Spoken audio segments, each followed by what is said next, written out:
Is it possible that everything holding you back right now is just the opinion of someone who doesn't even know your name? A newborn baby screams at the top of its lungs every time something doesn't suit it.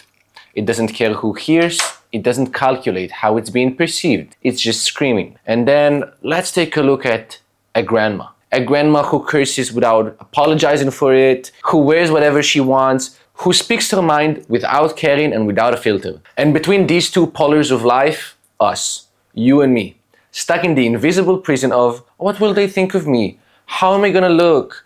Maybe they're gonna laugh at me. And you know what? Think about how many times this fear has controlled your life. How many times did you delete an Instagram photo because it didn't get enough likes? How many times did you wear clothes you didn't even like just because you thought that might impress other people? How many times were you quiet in a hangout or a meeting even though you had something great to say because you were afraid it might sound stupid? And that's the thing. You've built yourself a tiny, tiny world where everything real stays at a distance.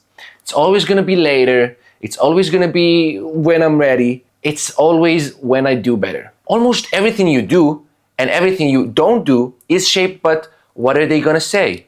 And not even just friends and family, strangers too. People you'll never see again, people who don't know your name, people on the internet. But let's take a look back at grandma again.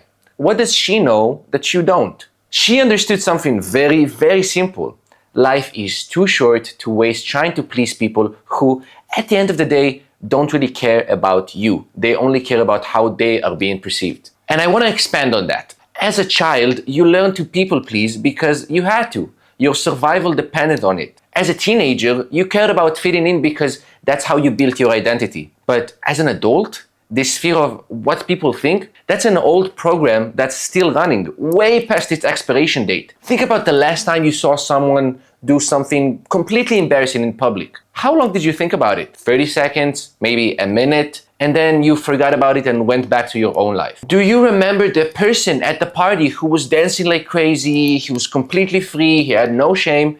You were looking at it and you were like, what the hell? But now, can you even picture their face? Probably not, but I guarantee you they had much more fun than you did standing in the corner worrying about, oh, I'm gonna look stupid. And even when someone does judge you, even when someone does say something negative about you, it tells you everything about them and nothing about you. People who criticize non-stop are broadcasting their own damage. When they judge you, they're looking through their own fears, their own insecurities. They're not seeing you at all. You're just a reflection of that. And the thing is that even if you do everything right, and I mean everything, someone will still have a problem with you. You're gonna dress well, they'll say you're pretentious. You're gonna stay humble, they're gonna say you're pathetic. You're gonna succeed, that's just luck. You're gonna fail, they saw it coming a mile away.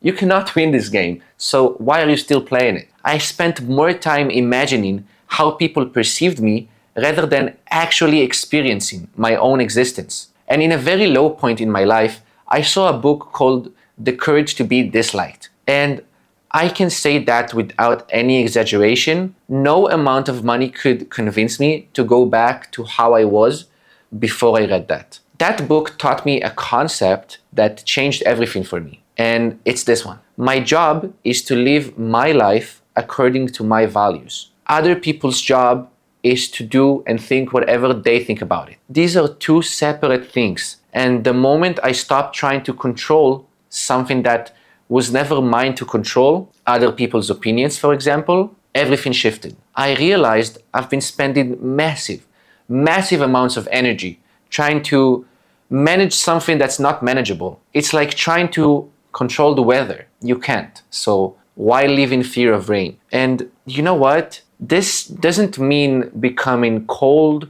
or disrespectful. It just means saying no when something doesn't serve you. It means not wasting time in places you don't want to be. It means living your actual life instead of performing for someone else's version of it. And right now, while you're hesitating about something because of what they might think, someone else is doing exactly the thing without a second thought, living the life you're only dreaming about. Here's the strategy I use to turn crippling social anxiety into my biggest advantage. I call it reading the room on offense. Let me break this down. Someone who spent years afraid of what other people think has developed something that most people will never have. You learn to read body language. You learn to pick up on micro expressions, on tones of voices, on tiny hints that most people miss. Your brain became this sophisticated people reading machine, not because you wanted it to, but because you had to. You were always scanning every room,